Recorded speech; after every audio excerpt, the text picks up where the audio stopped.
it's Tanya here. How are you? Thank you for stopping by my page. First of all, I want to welcome you to the page of Tanya and Derek Rishka. I'm also doing this with my husband.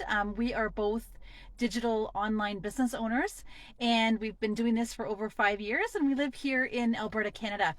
The reason for coming on today is I wanted to share with you why I'm grateful for my time flexibility, especially today.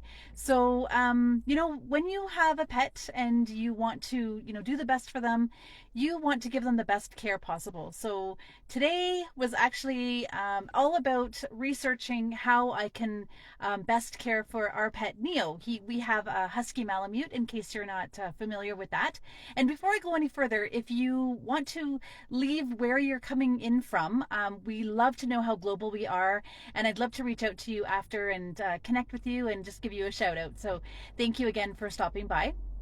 So yeah, going back to Neo, he's 6.5 now, so he's starting to become a little bit on the senior side of the age, and so we want to just make sure that he's the most comfortable, obviously, at any point in his life, but even more so now. So we've just been struggling for the last probably over 2 years, just trying to figure out what's best for him and his digestion, for his activity level and things like that. So, hey, if you have suggestions and you have a Husky or you have a Malamute, please, write them in the comments for us. We would love to hear what you have to say.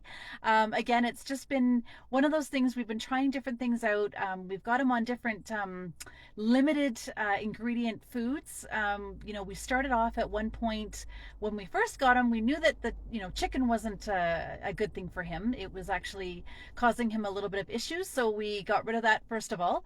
Then just over time we discovered that turkey also was not really good for him, and it turns out that sometimes it's all your what they call feathered friends that they can have a hard time with. So we just discovered that it's probably best not even to even give him duck or quail or anything like that, because if they're allergic to one thing, chances are they're probably going to be allergic to the rest. And of course, we went on the advice of our vet as well. So whatever they were suggesting, we decided to go along with that as well. What we also learned was you want to do one thing at a time. So I think at one point we were giving him beef and we were giving him, pork, and then we introduced lamb at some point, also fish. So that was a big no-no. So we were told, okay, you know what? If you want to get down to the bottom of it, start with one protein and go from there. So we were strict on, I think at the first time, going back, over 2 years already, we thought beef was a good thing for him. I mean, who would have thought that beef would be an allergen? I never ever heard of that for a dog, but apparently after we visited the vet, they said, yeah, it's one of the top allergens actually, and we were blown away. We couldn't even fathom that. We had to begin giving him beef liver treats, like thinking, oh, it's just one ingredient, it's just dried liver, like what's the big deal. But it looks like that caused him an issue, and we didn't know that for the longest time. Actually, it wasn't just from back then. We had continued on because again we didn't know that beef was an issue. So we introduced pork, and we did pork for a little while. We actually did raw pork for a little bit, and we did cooked pork. It seemed to be okay, but he was still experiencing itchy skin, and he was getting at his paws, and he was biting them and licking them, and then at one point he actually got itchy ears and licking of the paws, and sure enough, those were signs of a yeast infection. So we cleared that up. So that was all good and everything. And then after that, he still showed signs of itchy skin and wanting to just lick here and there. And so then we discovered, and so we thought, that it was environmental. And because he would go for a little while and we wouldn't have to put a cone on him, and then all of a sudden he's going back at it again. And so we feel bad because we just want him to live a normal life. We don't want him to be struggling with any of these issues. So we had put him on a strict fish diet for, I'm going to say it was 6 months. And, that was on the advice of the vet. They had suggested 6 weeks, but we said, you know what, it's going so well. Let's continue him on that. And so, for a few months there, he was fine. That was in the winter months. And then when spring came, flare up again. And so, anyways, fast forwarding to now, I decided, you know what, maybe there's something in the kibble. Maybe there's something that he's ingesting that isn't sitting well with him. So we've just been trying to eliminate what those could be. And so, being on the limited ingredient kibble, it's been helpful, but he's still trying to lick certain areas. And so we're just not sure if it's a behavioral thing, if we're indeed correct that it is an allergen, that he's allergic to something in the environment, because we can't seem to pinpoint any type of food that he's not able to have. We eliminated the fish, and then we went on to lamb, and he loves the lamb, and he's been doing well on the lamb. But then again, we're just not sure. Why do we still have to keep the cone on him? Why do we still have to, have it so that, when we're not around him, that he has to have the cone on so that we know that he's going to take care of himself? Because there's been a few times where we're a little over trusting, and there he goes again. So today I spent some time, I went around and I talked to different, places that, they have the good quality dog foods and things like that. So, of course, also we've, looked at advice of our vet. So I'm just really trying to even find, dog owners, pet owners, that are going through the same thing. About a year ago or so, maybe about a year and a half, we met another couple that has huskies, and they suggested a certain dog brand of food, and that went well for quite a while as well, when we were doing the strict fish diet. So we think that brand was very good.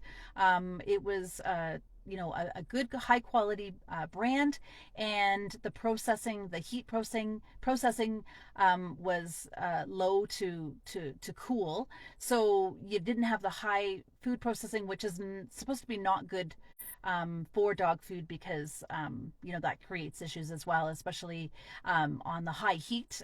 It's not as good for them for the digestive system and things like that. So that was good. And then we switched over to limited ingredient dry food as well. But I have to also say, we don't just give them kibble. We also apply the wet dog food as well. Thank you for whoever stopping by. I'm so sorry I don't see your name, but I appreciate you being here, and I just wanted to say hello. If you have any suggestions, I would love to hear what you have to say.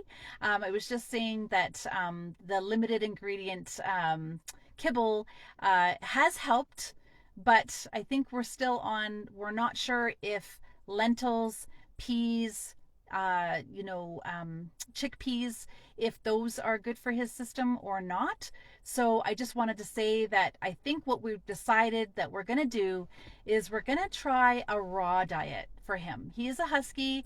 I know that he's had raw in the past. We've kind of dabbled in it, given it, here and there, not really so much a strict day by day diet. So we want to try that for a few days. Apparently, the raw is a lot easier to see how it's going to react to them, as opposed to trying out a new kibble or a new food.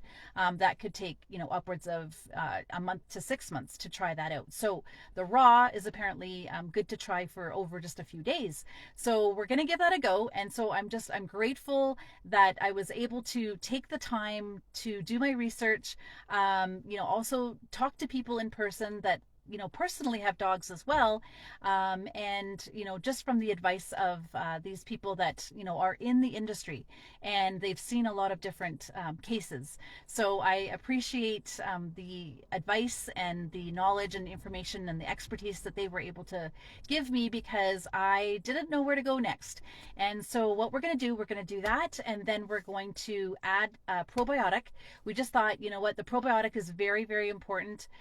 We know that there are probiotics put into the food, but perhaps not enough for his system. So apparently huskies can have very sensitive tummies, so adding that will also help. And of course my bestie has been so great about giving her advice as well, so we're going on that as well for some advice, and that was one of the things that she also pointed out. So a probiotic was probably going to be something that's going to really turn things around for him. So anyway, it's always nice to get advice from people that are in the industry. And that brings me to my point. So I've been doing my online business and I've been able to share my knowledge over the last 5 years. And we're so happy to let you know that, if you do need help, if you have questions about, any of our, information sessions, I would love to share that with you.